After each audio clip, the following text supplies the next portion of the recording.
Queridos irmãos, que a graça do Senhor Jesus seja sobre a igreja dele, e eu os convido a abrirmos a palavra do Senhor no Evangelho de Jesus, segundo foi narrado pelo apóstolo Mateus, para hoje encerrarmos o capítulo 2 e também encerrarmos a narrativa que Mateus faz do Natal, o Natal segundo a narrativa de Mateus.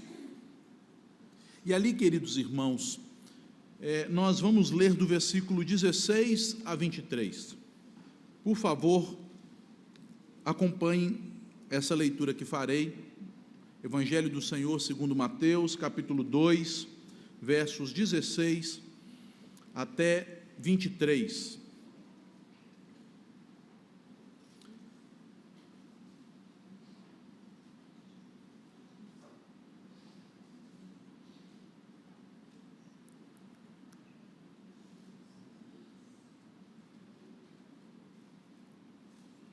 Assim diz o Senhor à sua igreja. Vendo-se iludido pelos magos, enfureceu-se Herodes grandemente e mandou matar todos os meninos de Belém e de todos os seus arredores, de 2 anos para baixo, conforme o tempo do qual com precisão se informara dos magos. Então se cumpriu o que fora dito por intermédio do profeta Jeremias. Ouviu-se um clamor em Ramá, pranto, choro e grande lamento. Era Raquel chorando por seus filhos, e inconsolável porque não mais existem. Tendo Herodes morrido, eis que um anjo do Senhor apareceu em sonho a José, no Egito, e disse-lhe: Dispõe-te, toma o menino e sua mãe, e vai para a terra de Israel, porque já morreram os que atentavam contra a vida do menino. Dispôs-se ele, tomou o menino e sua mãe, e regressou para a terra de Israel. Tendo, porém, ouvido que Arquelau reinava na Judéia em lugar de seu pai Herodes, temeu ir para lá, e por divina advertência, prevenido em sonho, retirou-se para as regiões da Galileia, e foi habitar numa cidade chamada Nazaré, para que se cumprisse o que fora dito por intermédio dos profetas: ele será chamado Nazareno. Queridos irmãos, este evento fecha o que a Bíblia nos ensina sobre o Natal de Jesus. E como eu tenho explicado para a igreja nessas exposições, nos primeiros 2 capítulos do Evangelho de Mateus, o Natal não é apenas a celebração do dia do nascimento de Jesus. Os cristãos sempre entenderam que o Natal envolve toda a preparação para a vinda de Jesus, quando este é prometido e anunciado desde os tempos remotos, lá do Antigo Testamento, quando Deus promete a Adão que o descendente da mulher viria, esmagaria a cabeça da serpente, e essa promessa é renovada a cada geração, aos homens servos de Deus do passado, Abraão, Isaque, Jacó, uma salvação proclamada por todos os profetas. Portanto, o Natal tem um período de preparação, que nós chamamos na tradição cristã de Advento, e hoje é o 4º domingo do Advento, na comemoração litúrgica da igreja. Cristo virá, o Salvador virá. Temos, portanto, o dia quando Jesus veio ao mundo. Ele é anunciado a parentes de sua mãe, ele é anunciado à sua própria mãe, ele é anunciado ao seu pai, ele é anunciado aos pastores pelos anjos, e nós temos o dia do seu nascimento, o Natal. E a partir daquele nascimento, nós temos fatos que acontecem na primeira infância do menino, do bebê, chamado Jesus, o nosso Salvador. Ele passa a se manifestar como o Salvador, como o Rei dos judeus, mas também como aquele que haveria de estender as bênçãos e as promessas de Deus, não apenas ao povo que o aguardava, aos descendentes de Abraão, mas também a todos nós, a todas as nações, aqueles que são chamados na Bíblia de gentios. Todos os estrangeiros seriam abençoados pela obra que aquele menino faria quando viesse a ser homem. É por isso que ele se manifesta, e na tradição cristã nós chamamos esta manifestação de Cristo de Epifania. Ele se manifesta como rei aos gentios que vêm adorá-lo, os magos. Ele não está mais na manjedoura, conforme narra Mateus, mas já em uma casa em Belém. O menino tinha no mínimo 6 meses de vida quando os magos chegam para adorá-lo e para presenteá-lo, até 2 anos, conforme o relato que acabamos de ler no verso 16 do capítulo 2 de Mateus. E há agora o desfecho, quando o maligno intenta contra o Filho de Deus, e Deus preserva o seu Filho para ser o nosso Salvador, para ser o sacrifício pelos nossos pecados, não pelas mãos do diabo, mas como uma oferta do próprio Cristo, como nosso sumo sacerdote e redentor. Assim como ele disse em Mateus, ou melhor dizendo em João, no capítulo 10, a minha vida ninguém tira de mim, eu mesmo a dou. Seria uma oferta voluntária, portanto o diabo não haveria de tocá-lo, até aquele dia que passivamente, como um cordeiro entregue ao matadouro, ele se daria por amor a cada um de nós. Por isso, meus irmãos, o ciclo do Natal encerra-se neste livramento, nesta preservação sobrenatural que Deus, ele provê ao seu Filho, para que no tempo oportuno ele começasse a cumprir sua missão. Queridos irmãos, toda a Bíblia tem um personagem principal, e nós sabemos que toda a Bíblia tem como personagem principal Cristo. Cristo antes de vir ao mundo, Cristo quando se faz homem e recebe o nome de Jesus em sua humilhação nos evangelhos, e o Cristo exaltado que governa a igreja, conforme vemos em Atos, nas cartas dos apóstolos e Apocalipse. Cristo é a personagem principal de toda a Escritura.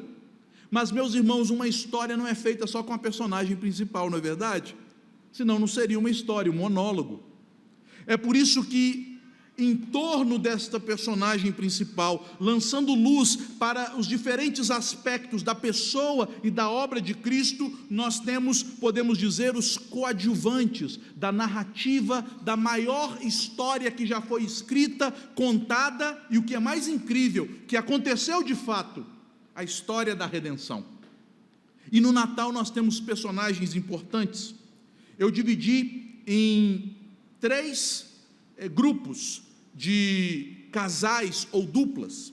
Zacarias e Isabel, que são da descendência de Arão, representando o sacerdócio segundo a casa de Arão, que agora eles terão um filho, sacerdote e profeta, João, que entregará o sacerdócio para aquele que é o sacerdote eterno, segundo a ordem de Melquisedeque. José e Maria, a Sagrada Família, que representam a casa de Davi, da família real, para cumprir as Escrituras, que na plenitude do tempo, Gálatas 4:4, Deus enviou o seu Filho, nascido sob a lei, nascido de mulher, nascido sob a lei, o filho de Davi. Simeão e Ana, que recebem um menino no templo, quando este tinha 40 dias de nascido, e foi ali para ser resgatado e cumprir a lei, que dizia respeito à purificação cerimonial daquele que não tinha pecado, mas que se fez pecado por nós, que representam a profecia. Todos os profetas falaram a respeito de Jesus, e agora os profetas, Simeão e Ana, veem Jesus diante deles, e Simeão diz: agora eu posso ir em paz, eu posso morrer em paz, porque os meus olhos viram a salvação. Ele é o Salvador. Mas além destes 3 casais ou duplas, nós temos também 3 grupos que participam como coadjuvantes do Natal e que não representam propriamente as funções de Cristo, o sacerdote, o rei e o profeta, mas a obra que ele veio realizar. O primeiro grupo que recebe Jesus, os anjos, que o recebem louvando o seu nome, declarando a sua glória e a sua soberania nos céus, e que haveria de ser agora estabelecida na terra, como representante dos homens, como o segundo Adão, que se fez carne para reaver aquilo que o primeiro Adão havia perdido. Os pastores, os simples pastores, que na noite fria Ouvem a notícia do nascimento de Jesus em Belém, demonstrando que Jesus é o Salvador dos humildes, das pessoas simples, daqueles que têm um coração quebrantado. E finalmente os magos do Oriente, que vêm da distante Babilônia ou Pérsia, percorrem 1.600 quilômetros, vindo de longe e chegando por último, mostrando que embora sejamos os últimos, nós os gentios, Jesus também veio para nós, Ele veio para nos salvar. Quantos personagens maravilhosos que lançam luz sobre o protagonista, que quer dizer o principal, que luta, que batalha, que sofre, mas que triunfa. É isso que significa a palavra protagonista.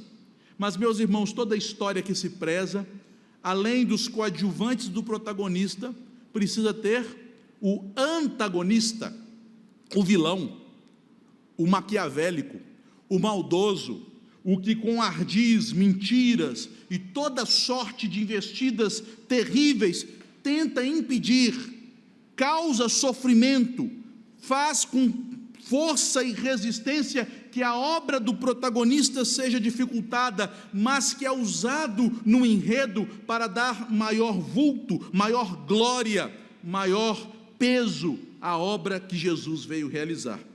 Na história de Jesus, o antagonista é Herodes, mas nós sabemos que depois da morte de Herodes, Jesus continuou sendo, queridos irmãos, continuou sendo perseguido, continuou sendo maltratado, sujeito a sofrimentos e, por fim, submetido à humilhação da morte maldita da cruz. Portanto, quando observamos no capítulo 2 as ações de Herodes, primeiro, ele é sagaz, ele tenta enganar o sinédrio e os magos para obter informações sobre o rei dos judeus que havia nascido. Em segundo lugar, ele é mentiroso, porque ele diz aos magos: digam-me com certeza onde está o menino, porque eu quero adorá-lo, quando na verdade a sua intenção era outra. E finalmente, além de sagaz e mentiroso, ele é homicida, sua intenção era matar, e mesmo que não tenha conseguido matar a Jesus, ele matou pobres criancinhas de Belém. Quem é sagaz, mentiroso e homicida? Herodes agia assim, porque por detrás de Herodes estava aquele que estava por detrás de Caim, por detrás de Faraó, por detrás de Nabucodonosor, de Assuero e de todos os impérios que se levantaram contra o povo de Deus, de Antíoco Epifânio, de o próprio Herodes e mais tarde de todos os imperadores romanos que vieram contra a igreja do Senhor.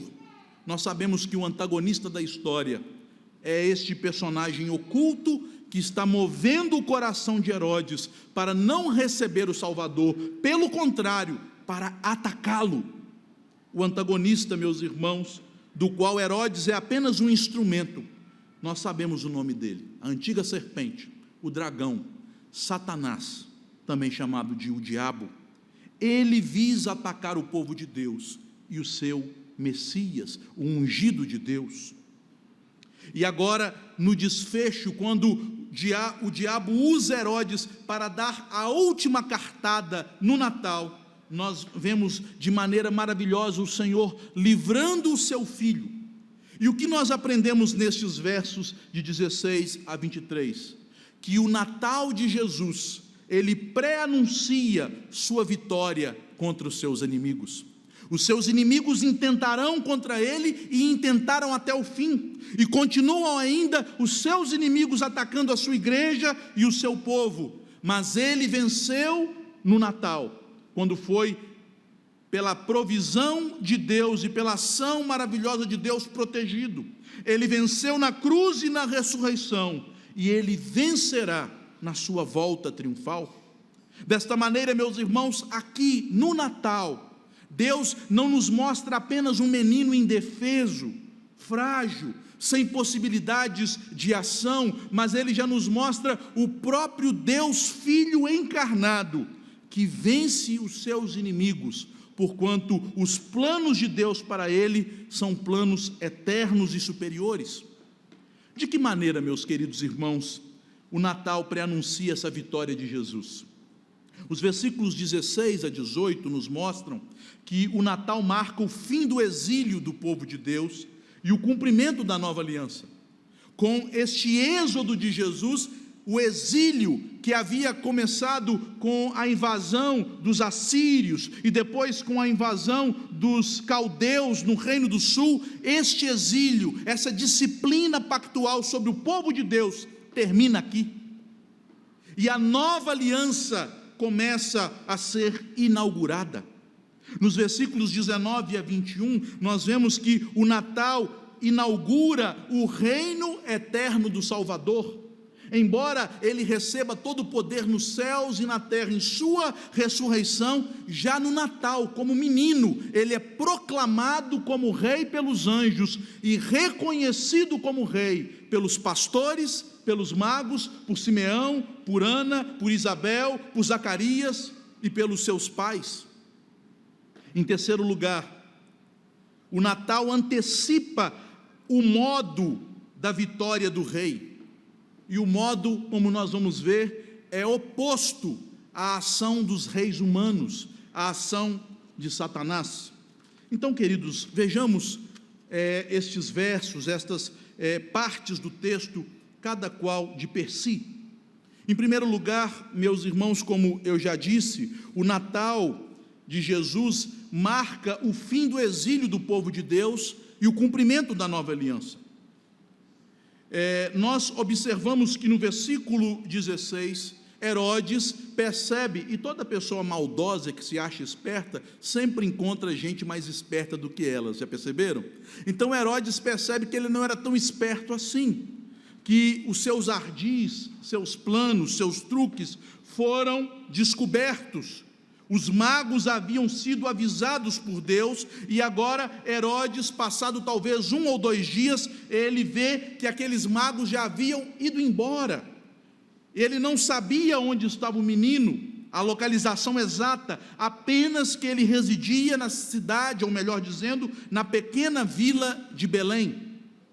Herodes, então, queridos irmãos, ele tende a matar aquelas crianças, para assim atingir o seu alvo, que era Jesus. Mas antes de entrarmos no texto, infelizmente, nossas Bíblias têm alguns títulos que não foram de inspiração divina e que às vezes atrapalham até a compreensão da palavra de Deus. Olha o título que está na sua Bíblia, ou na maioria das Bíblias: A Matança dos Inocentes. Se algum inocente tivesse sido morto, Jesus seria esse inocente, porque daquelas crianças, a única inocente chamava-se Jesus. O texto de maneira nenhuma poderia ter esse título. Não foram inocentes mortos, meus irmãos, porque Davi, o salmista, no Salmo 51, no verso 5, declara que o pecado de Adão foi transmitido a toda a humanidade em culpa e também em corrupção, incluindo miséria. Em pecado me concebeu a minha mãe. O apóstolo Paulo, em Romanos, no capítulo 5, nos versículos 2 e também nos versos 18 e 19, declara que o pecado entrou no mundo por um homem, Adão, e através de Adão o pecado foi transmitido, foi legado a todos os homens. E alguém então pode se perguntar: mas as crianças também fazem parte disso? Provérbios 22:15 nos diz: não retires a vara, a correção do teu filho, porque a maldade, a estultícia está no coração da criança. Provérbios 22:15.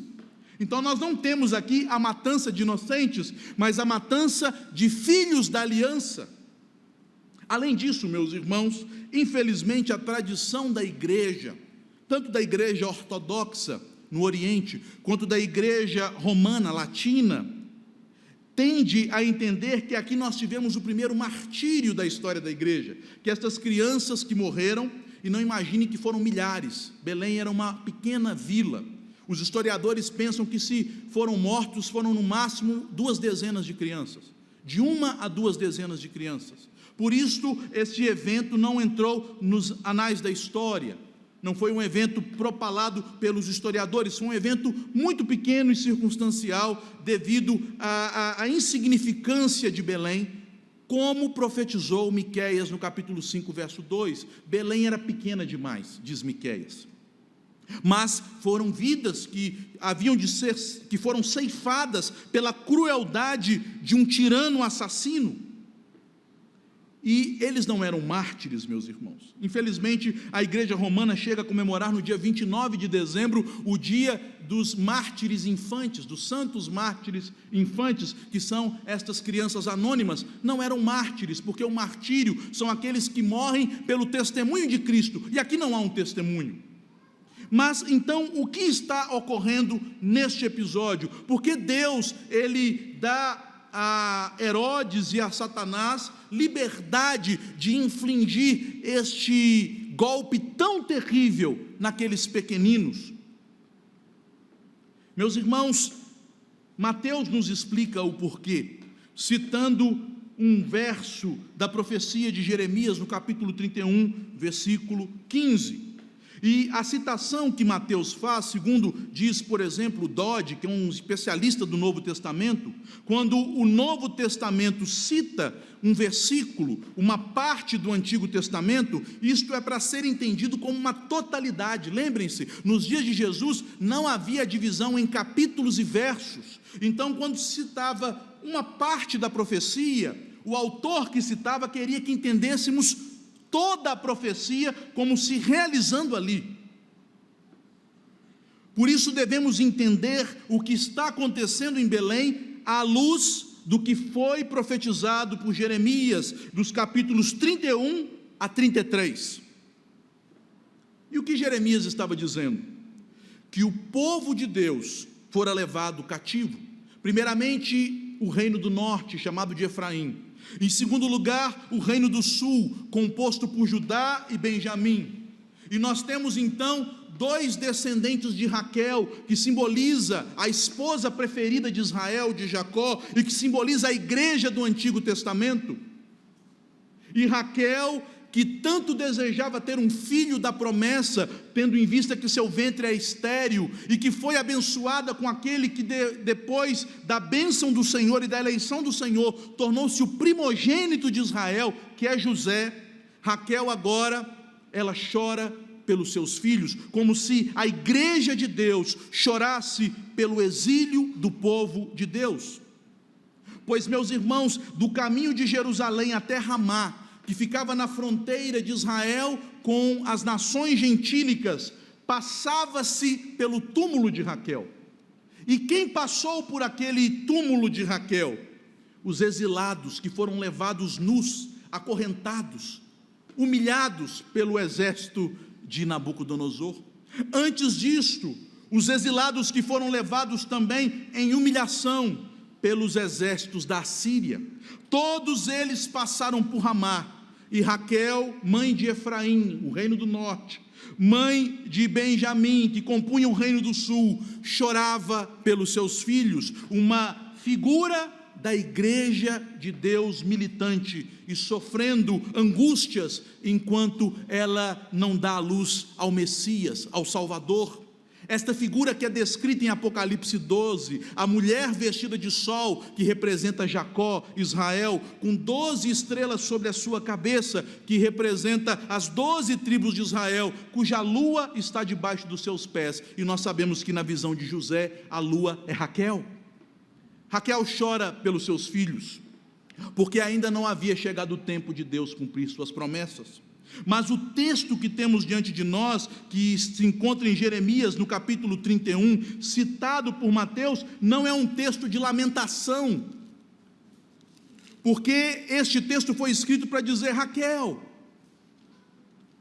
os seus filhos estão sendo levados, o reino do norte foi levado pelos assírios, o reino do sul foi transportado pelos caldeus, mas Raquel, Deus tem um plano de redenção para o seu povo. Pare de chorar, enxugue suas lágrimas. O tempo das lágrimas terminou quando aqueles últimos filhos da aliança foram mortos em Belém, porque o Salvador chegou, o Salvador foi preservado. Os versículos chaves do capítulo 31 de Jeremias são o tão conhecido versículo 3: com amor eterno eu te amei, Raquel, por isso com benignidade atraí cada um dos seus filhos, na verdade, cada um dos meus filhos queridos, diz o Senhor.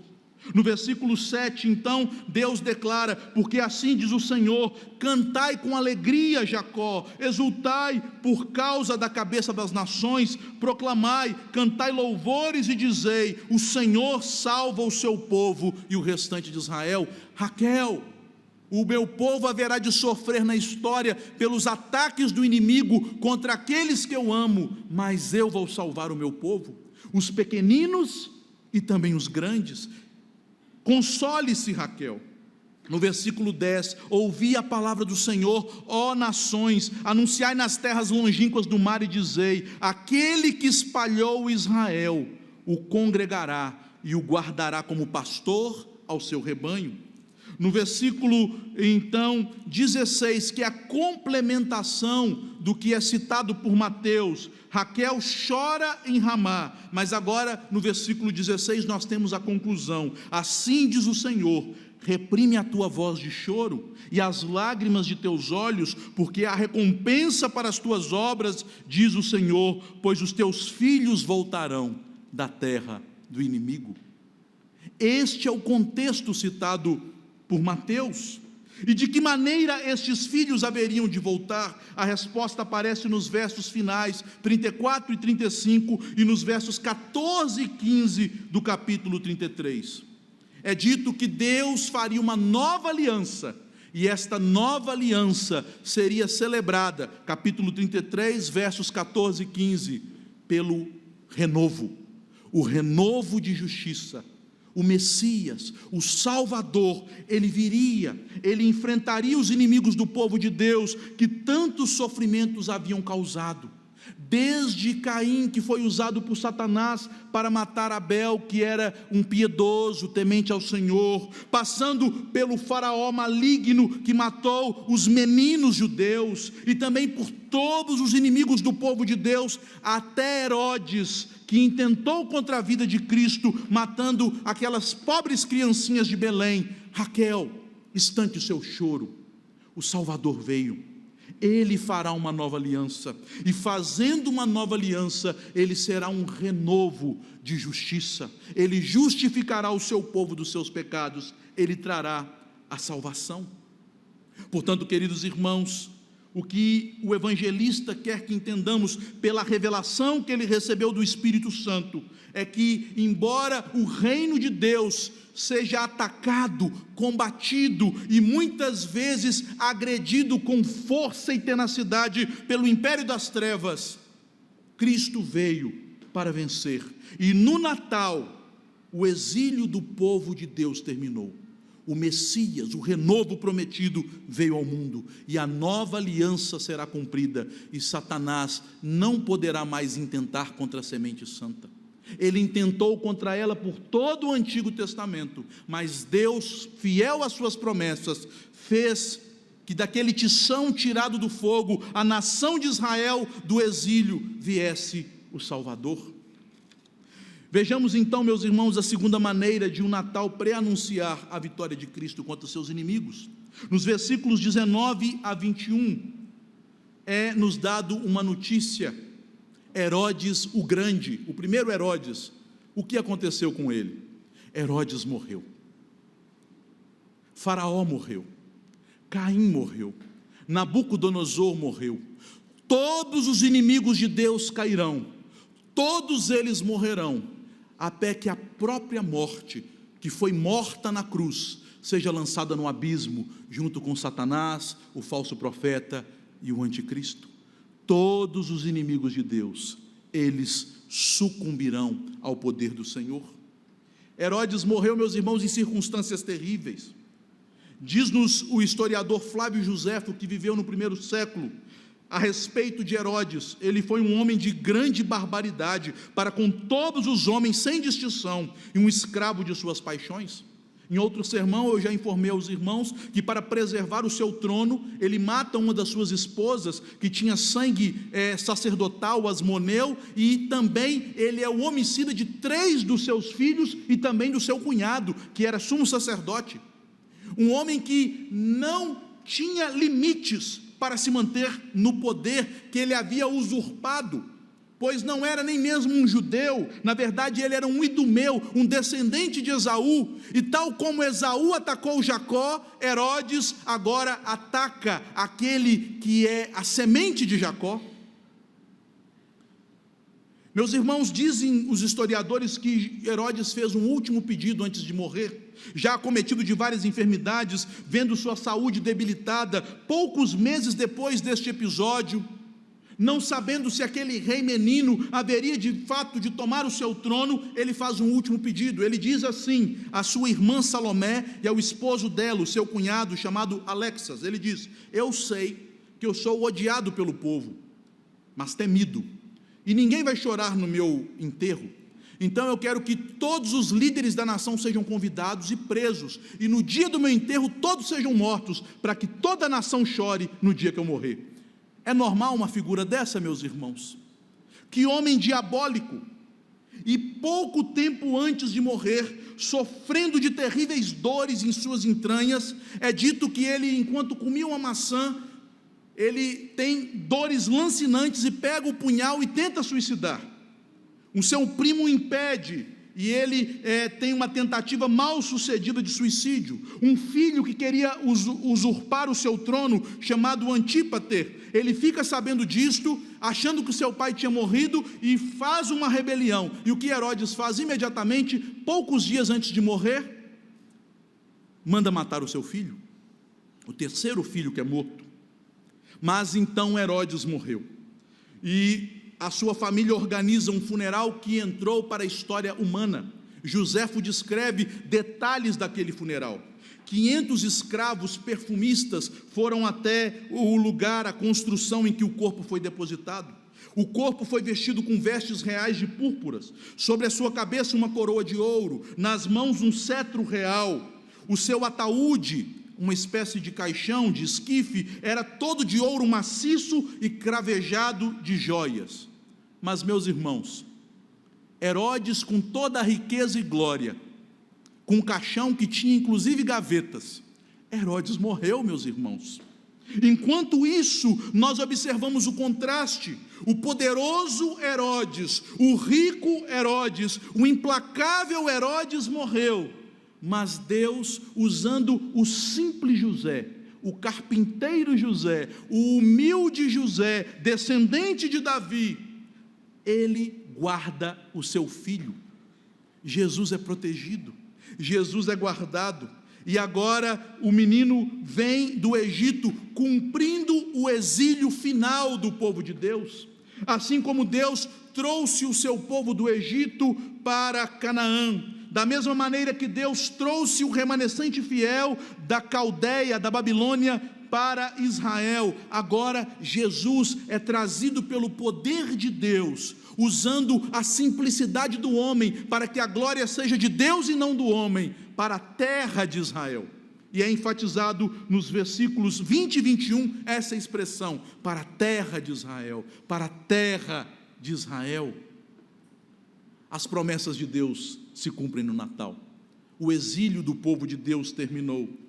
O Natal inicia agora o reino de Deus, através do governo do eterno Salvador, que é Jesus.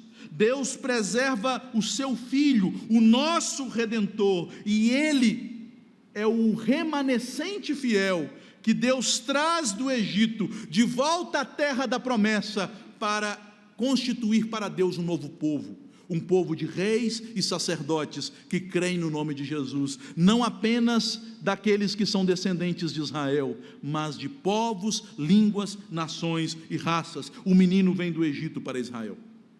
É irônico, meus irmãos, percebermos, como vimos na pregação anterior, que devido à corrupção moral da nação judaica, sendo governado por um rei usurpador, que não era da linhagem de Davi, Herodes o Grande, Israel espiritualmente era o Egito, e o Egito tornou-se o lugar de proteção de Jesus, tal como havia sido um lugar de proteção para Jacó e seus filhos, até os dias em que José havia morrido, José, filho de Jacó. Da mesma forma, Deus faz aqui na vida de Jesus. Ele é protegido por um tempo no Egito, sustentado pelos tesouros que lhes foram doados pelos magos do Oriente, e agora ele volta para a sua terra. Mas, meus irmãos, chegamos ao terceiro ponto.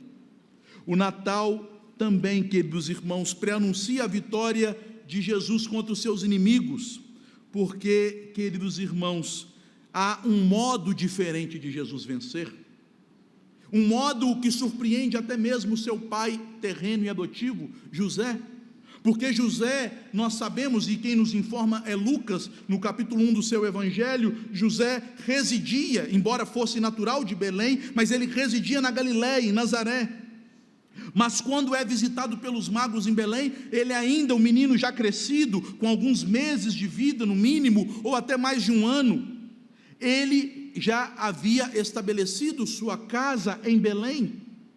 Jesus poderia ter sido conhecido desde sua infância como Jesus, o belemita, e embora Belém fosse uma cidade pequena e inexpressiva economicamente, politicamente, Belém tinha um significado religioso e profético enorme. A cidade de Davi, a cidade do rei.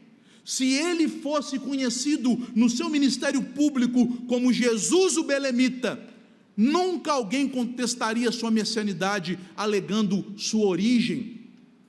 Como este Galileu Nazareno pode ser o Messias?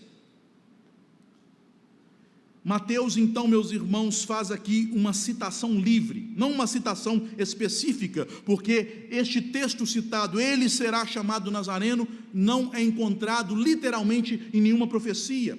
E Mateus mostra que está fazendo uma citação livre, porque pela primeira vez ele usa em todo o evangelho a palavra profetas e não profeta.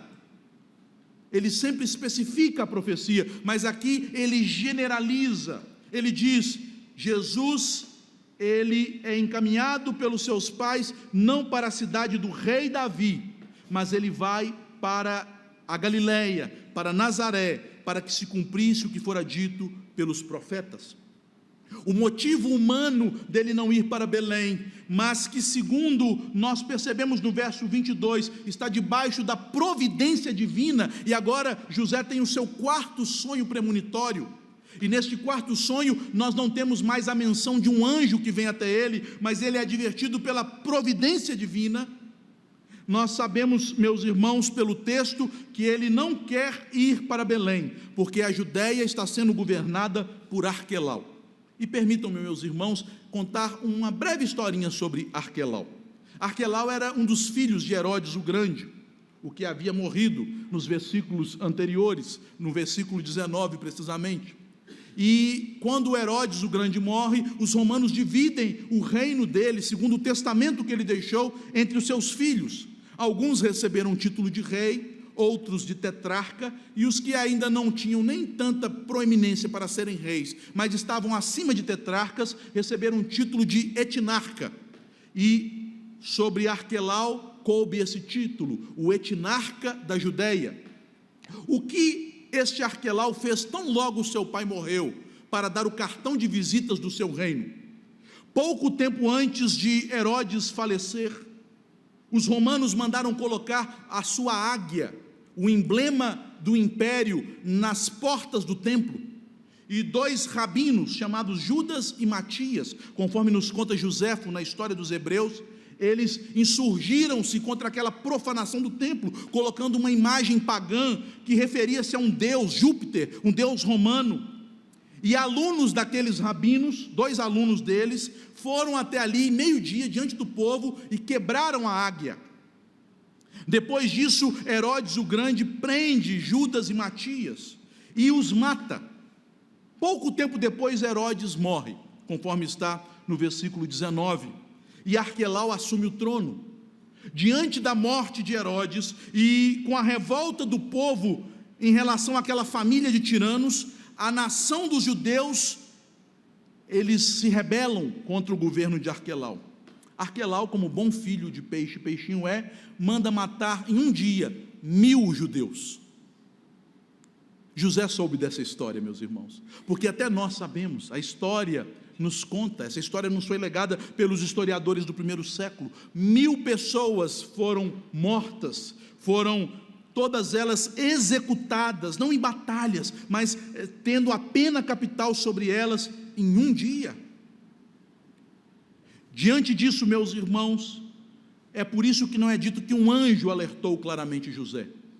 Ele, percebendo o perigo que estava diante dele, e buscando em oração a direção do Senhor, o Senhor deu a ele um sonho premonitório. Mas, meus irmãos, por que aqui são relatados estes sonhos que guiam José em seus passos? 4 sonhos. Porque aqui nós estamos falando de coisas que são extraordinárias e sobrenaturais. Deus não nos orienta por meio de sonhos, Deus nos orienta pela sua palavra. Mas tendo em vista a situação extraordinária daquele menino ser o próprio filho de Deus, e do papel de José sendo colocado por Deus como o tutor, como o pai adotivo, como protetor daquele menino, Deus usou meios extraordinários. O autor da Epístola aos Hebreus nos deixa isso muito claro. Tendo Deus outrora falado aos pais pelos profetas de diversas maneiras, o que inclui sonhos e visões, agora nos falou pelo Filho, pela palavra de Jesus.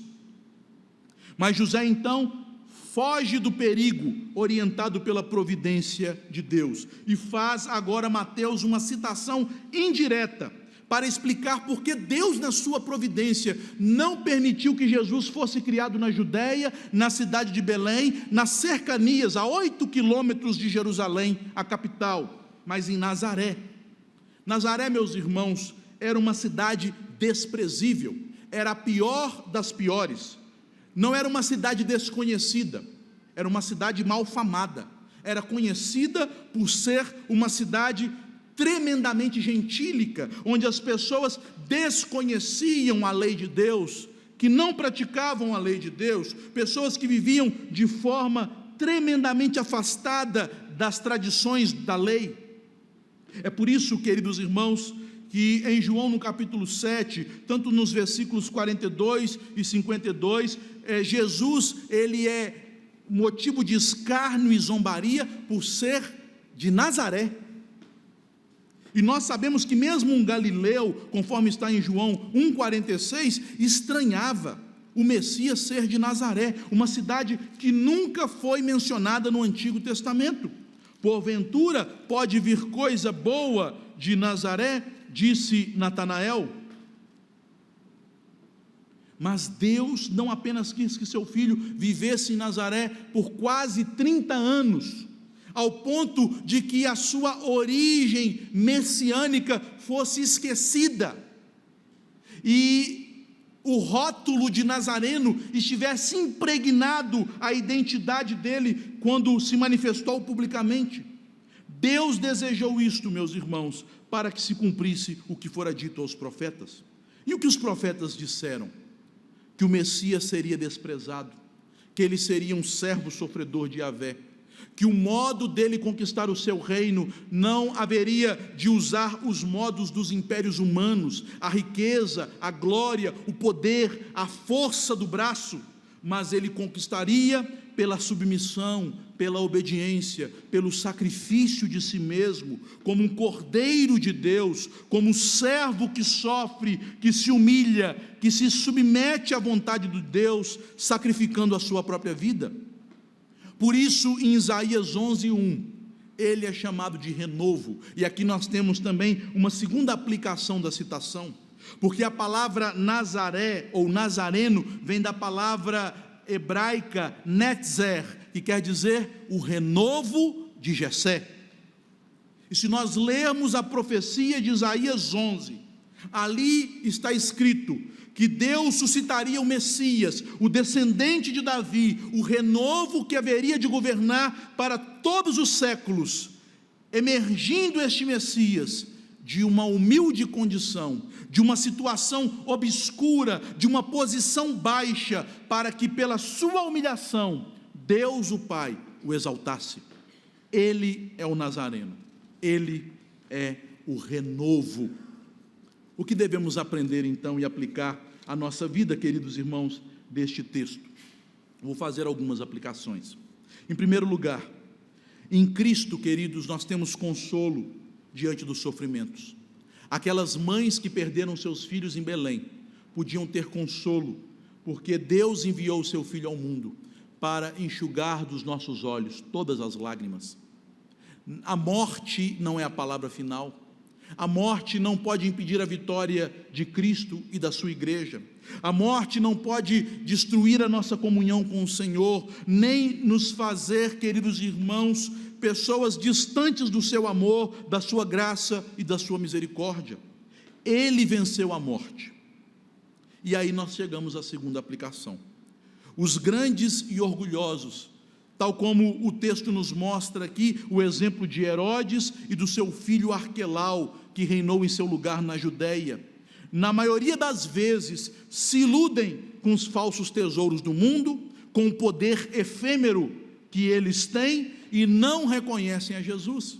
É por esta razão que o próprio Cristo nos alerta que é mais fácil um camelo passar pelo fundo de uma agulha do que um rico entrar no reino dos céus.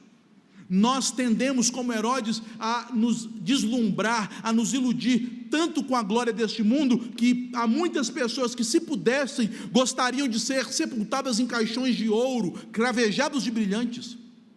E que diferença isso fará para o seu corpo? Em putrefação, em humilhação, subjugado pelo juízo de Deus contra o pecado.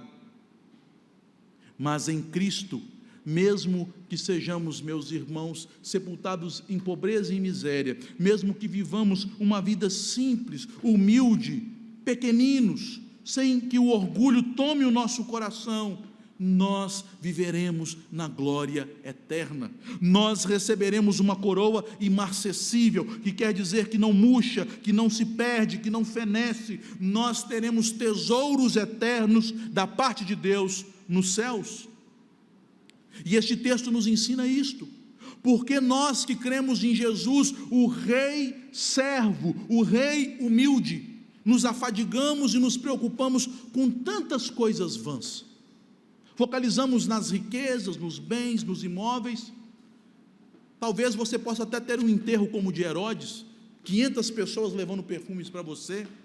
Talvez você possa não matar, mas pagar carpideiras para chorar no seu sepultamento. Vestir um terno Hugo Boss para ser colocado debaixo da terra, adornar-se com os anéis de ouro, do que isso valerá? Como diz o apóstolo Paulo, escrevendo a Timóteo, nada temos trazido a este mundo, nem nada dele levaremos. Conforme nos ensinou o piedoso Jó, nu saí do ventre de minha mãe, e nu para lá tornarei, para o ventre da terra, porque o homem é pó, e ao pó voltará. Não importa se é um rei Herodes, um imperador, um César, um grande governador, todos eles haverão de fenecer com a morte. Nenhum deles triunfará quando se depararem com a morte. Somente o Rei eterno, que nasceu no Natal, venceu a morte. Não pôde ser derrotada por ela. E todos aqueles que confiam nele também vencerão. Terceira aplicação, meus irmãos. Jesus, desde o seu nascimento, tem nos ensinado que o caminho da glória passa pela humilhação, que o caminho dos céus exige a cruz. Aquele que quiser vir após mim, negue-se a si mesmo, tome a sua cruz e me siga. O apóstolo Pedro, exortando aos crentes, ele diz: queridos irmãos, humilhai-vos debaixo da poderosa mão de Deus, para que ele em tempo oportuno vos exalte. Jesus não buscou morar em uma cidade de renome, ele não buscou os melhores lugares, ele não buscou os círculos seletos, ele não buscou as mesas de banquetes mais fartas, mas ele conviveu com os humildes da terra. Foi morar em uma cidadezinha insignificante, de pessoas ignorantes e sem instrução da lei de Deus, e foi ali que o Senhor o fez crescer como um homem humilde, um carpinteiro, trabalhando de maneira braçal para ser o Salvador de todos aqueles que creem no nome dele. Meus irmãos, como nós usamos o Natal para apregoarmos às vezes aquilo que vai em uma direção oposta ao ensinamento do Natal de Jesus. ao invés de sermos humildes, de compartilharmos, de buscarmos o pobre, o miserável, de ajudarmos aqueles que se afligem, nós nos regalamos em faustosos banquetes, enchemos a pança, nos entupimos de chocolates, de guloseimas e vivemos totalmente alheios para aqueles que necessitam da nossa ajuda, do nosso cuidado, do nosso amparo. E, queridos irmãos, não se sinta acusado, porque eu estou falando isso para mim, do nosso cuidado, do nosso amparo. Finalmente, aquelas criancinhas não são inocentes que morreram, nem mártires que deram o seu último testemunho diante da perseguição. Aquelas criancinhas são filhos da aliança, que pagaram com seu sangue o preço terrível de nascerem na cidade na qual estava o Messias, mas que precisavam de um Redentor, precisavam de um Salvador. Assim como aquelas criancinhas morreram para que Jesus se libertasse, Jesus cresceu e morreu para que aquelas criancinhas, pela promessa que estava sobre os pais dela, fossem salvas. O que eu quero dizer com isso, meus irmãos? Os pequeninos necessitam de Jesus, e Jesus veio também para os pequeninos. Este Jesus que nasceu em Belém, e que na data próxima ao seu nascimento, viu crianças serem mortas, e ele ter que fugir à pressa da sua cidade natal, este Jesus em seu ministério público disse: deixai vir a mim os pequeninos, não os embaraceis, porque dos tais é o reino dos céus. E eu quero me dirigir a todos, mas em especial aos pais. Você tem evangelizado os pequeninos? Você tem orado com seus filhos? Você tem lido a Bíblia com seus filhos? A morte pode alcançar os seus filhos. É muito triste quando nós perdemos um filho, não é verdade? Mas você tem pedido a Deus que o Espírito Santo haja no coração dele? Talvez você esteja esperando para ele fazer 15, 16 anos. Você sabe se ele fará? Você sabe se Deus dará essa vida toda a eles? O tempo de evangelizarmos os nossos filhos é hoje. O tempo de levarmos a Cristo é hoje. O tempo deles entenderem que são pecadores, mas que o Salvador veio menino, se fez homem e morreu pelos pecados dele. Meus irmãos, não é na adolescência, não é amanhã, é hoje. Hoje Deus tem te dado o seu filho. O que você tem feito com o tempo que você tem com ele? E, irmãos, aqueles que perderam o tempo com seus filhos, peça a Deus por eles. Há esperança.